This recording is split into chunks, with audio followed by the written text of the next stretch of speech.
If you enjoyed this video, be sure to hit that sub button for more amazing content. Now, let's jump straight into the video.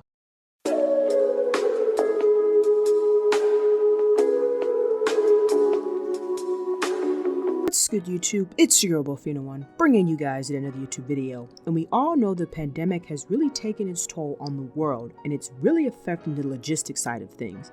The pandemic has thrown the world of logistics upside down, such as shortages of items such as masks, vaccine vials, semiconductors, plastic polymers, bicycles, and even baseball bobbleheads. A logistic manager, Roxanne Thomas, has been experiencing this issue with trying to get the production on one side of the planet to consumers on the other side.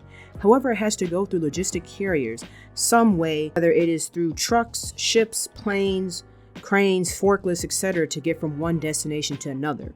Another issue is you need people to be able to do these jobs, and right now people are just not interested in going back to work, so there's a huge shortage in labor. The other issue is that there's a good possibility that these issues will continue to go on until 2023. The problem or question is, will these companies be able to adapt to the changes? Roxanne says, in quotes, "Every process there's still backlog. The beginning of the supply chain in China, I don't think that's going to get better for a year and a half before things are truly back to normal," close quotes. Many logistics' big issue is freight, that the containers used to be cheap. About 25 million are in use. Availability and rates are usually built into annual contracts between shippers and carriers with very strict requirements. Now, many logistic companies are having to fight for ship space in the spot market where the daily rates quoted by carriers and freight agents have soared. An example of price inflation is 2 years ago, a 40-foot container cost less than $2,000 to transport goods from Asia to the US. Now that service can cost as much as $25,000 if the premium price is paid in order to have an on-time delivery. And it's a lot of stuff that's going on with the logistics side of things. I mean, like I just said, you have the labor shortage, you have just the backlog of stuff. I mean, we all saw how the pandemic in 2020 happened, where people were getting all that extra unemployment money, and just in general, stores were closed down, everything was closed down. So people felt like there was a need, they didn't want to go into the stores, they didn't want to be around people. So this was way before the vaccination even came out. So people were literally buying everything online. And because people have been doing this for, let's just say now, a little over a year and a half, it's become a habit. A lot of people have gotten away.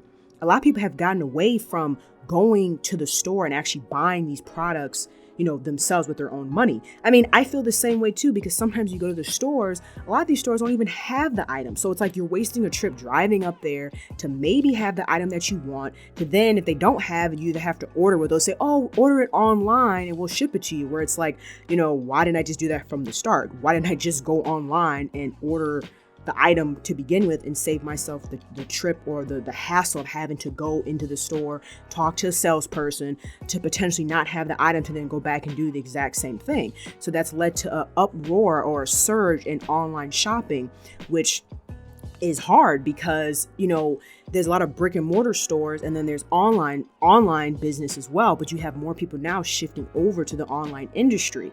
So there's been this constant backlog since the beginning of 2020 when the world was shut down. I mean, you couldn't even go into clothing stores because they were considered non-essential places. It was only essential places like grocery stores. So, I mean, it's something that's seriously a big deal, which is why, like, you hear on the news, they're saying, hey, if you're looking for certain electronics or certain things for Christmas time, start buying that stuff now, because Christmas is literally going to be a shit show.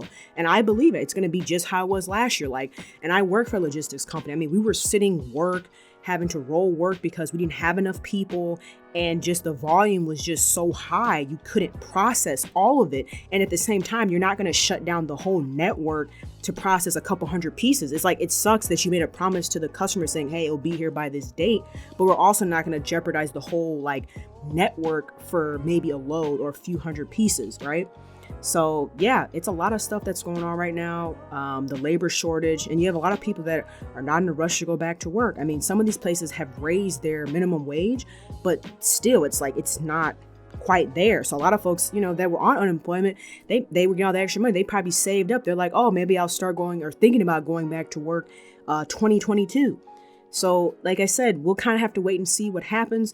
But let me know your guys' thoughts about this down below in the comment section. If you enjoyed the video, be sure to drop a like, comment, share, and subscribe. Hope you guys have a good rest of your day, and I'll chat with you later. Peace, Fin Army.